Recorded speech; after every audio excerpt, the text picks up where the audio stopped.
Magandang araw sa inyong lahat. Meron tayong panibagong istorya. Isang araw, ang Panginoong Hesus ay nagturo sa maraming mga tao. At ito ang kanyang itinuro. Ito ay patungkol sa isang magsasaka. Sa isang taong nagtatanim at naghahasik ng mga butil, ng mga buto upang isang araw sila ay tutubo.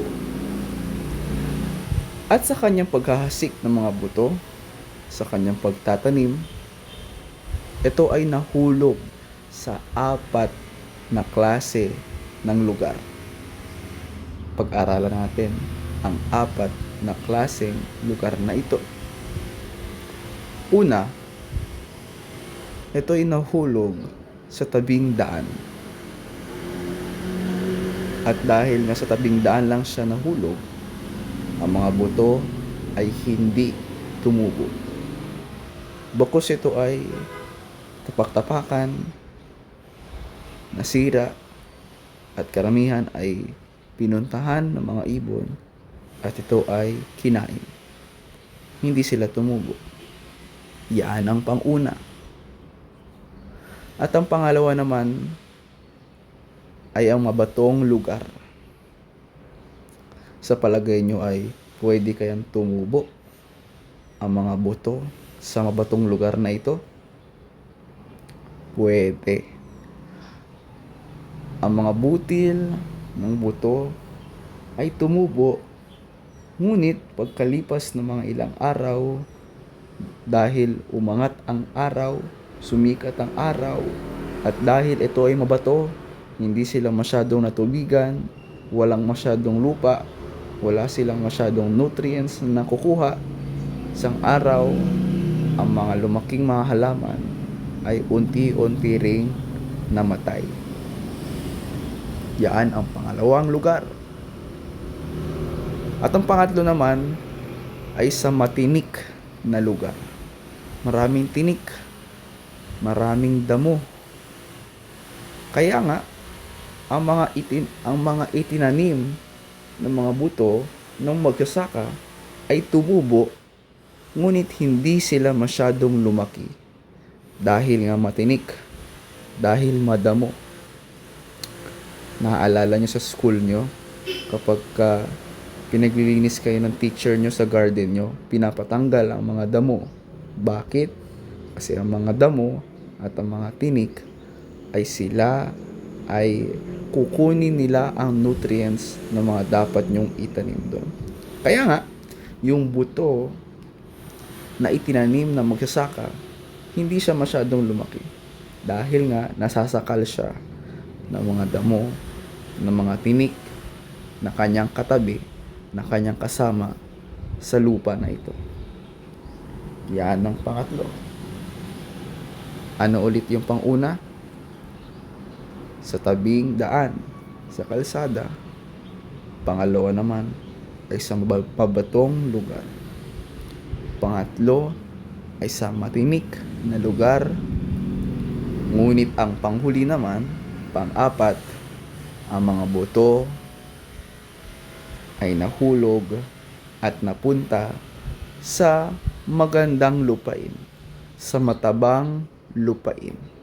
At sabi ng Biblia, sila ay lumago, sila ay dumami, lumaki, hanggang ito ay nagbunga ng 20, 50, 100. At sila ay dumami at naging masaya ang magsasaka dahil sa mga buto na nahulog sa lupain na ito. Kaya nga, mga bata, ganyan din sa ating buhay. Ilan ulit yung lupa? Ano yung 4 na lupa? Ano yung 4 na lupa na pinaghulugan ng mga buto? Balikan nga natin. Yung una ay sa tabing kalsada, pangalawa ay sa mabato, pangatlo ay sa matinik, at ang panghuli ay sa mabuti at matabang lupa. Alam nyo, sabi ng Biblia, itinuloy ng Panginoon ang kanyang pagkukwento.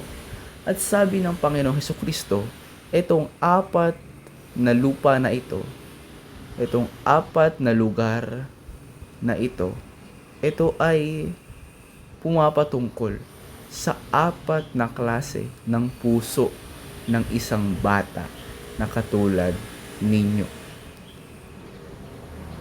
Ilan ba ang puso natin? Isa lang. Pero merong apat na klase ng puso, katulad ng apat na klaseng lugar na ito, na kung saan ay nahulog ang mga buto na itinatanim na magsasaka. Ano ba ang buto na ito? Ang buto na itinatanim, ito ay ang salita ng Diyos. Ang salita ng Diyos ay nagsisimula sa buto na pag itinanim mo sa isang lupa, pag itinanim mo sa isang puso, ito ay maliit, ngunit isang araw, ito ay lalaki. At ano naman itong tabing kalsada na ito?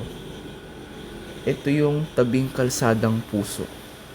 Ito yung puso na kung saan ay siya'y nakinig ng salita ng Diyos, pumasok lang sa isang tenga at lalabas sa kabila. Hindi siya'y nakinig, ngunit wala naman siyang natutunan. At pumunta ang mga ibon, kinuha ang mga buto. Ang mga ibon na yan ay ang dyablo. Kaya nga, kapag ikaw ay nakikinig o hindi ka nakikinig at wala kang natutunan, ibig sabihin nun, ang puso mo ay parang tabing kalsada, na kung saan merong itinanim na salita ng Diyos, ngunit mamaya-maya, nandiyan ng dyablo, kinuha niya ang buto ng salita ng Diyos. Ano naman ang pangalawa? Ang mabatong lugar. Yaan ang mabatong puso. Yaan yung matigas na puso, na kung saan ay nakikinig at meron konting natutunan. Ngunit dahil matigas ang puso, isang araw ayaw niya na sa extension classes, ayaw niya na sa Bible studies, ayaw niya nang pumunta ng simbahan, na dati ay gusto naman niya, na dati ay mabait na bata, na dati ay masunurin. Ngunit dahil mabato at matigas ang puso, isang araw namatay din ang mga itinanim na buto ng salita ng Diyos. At ang pangatlo naman ay ang matinik. Ano kayang ibig sabihin nito? Ang matinik na puso, ito yung maraming kaagaw. Oo, nakikinig ng salita ng Diyos. Oo, nag-e-enjoy. Meron siyang natututunan. Lagi siya sumasama dito sa ating Bible study. Masaya siyang umaawit ng This is the Day, bata man. Ngunit maraming tinik sa kanyang puso. Maraming mga damo na kapag katapos na minsan ay hindi na gugustuhin maka-attend ng Bible study, or minsan ay habang nakikinig ng salita ng Diyos ay ang iniisip ay yung lalaroin sa cellphone, yung pinapanood.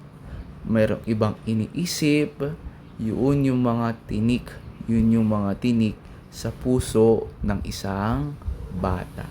Kaya minsan ay tatamarin na siyang pumunta, minsan ay tatamarin ng makinig kasi may ibang iniisip.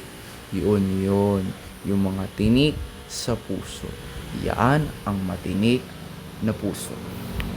Mga bata, gusto nyo ba ng ganyang puso? Matinik. Gusto nyo ba yung mabato? Gusto nyo ba yung tabing kalsada?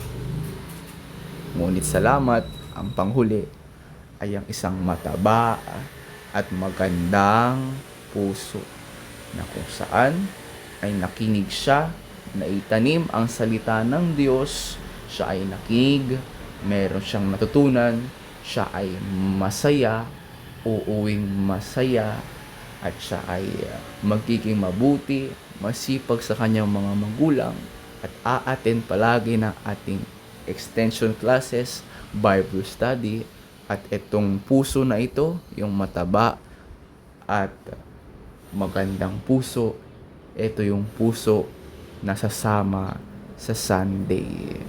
Kaya nga, huwag kang tatamarin sa Sunday. Sama ka para ikaw ay maging katulad ng itinuturo ng Panginoong Hesukristo na isang magandang lupa, matabang lupa, magandang puso, matabang puso na kapag itinanim ang salita ng Diyos, ito ay tutubo ng madami, ito ay tutubo ng hanggang 10, 20, hanggang 50, hanggang 100, hanggang maraming magiging bunga. Yan ang kwento ng Panginoong Hesus patungkol sa 4 na klase ng puso ng isang bata.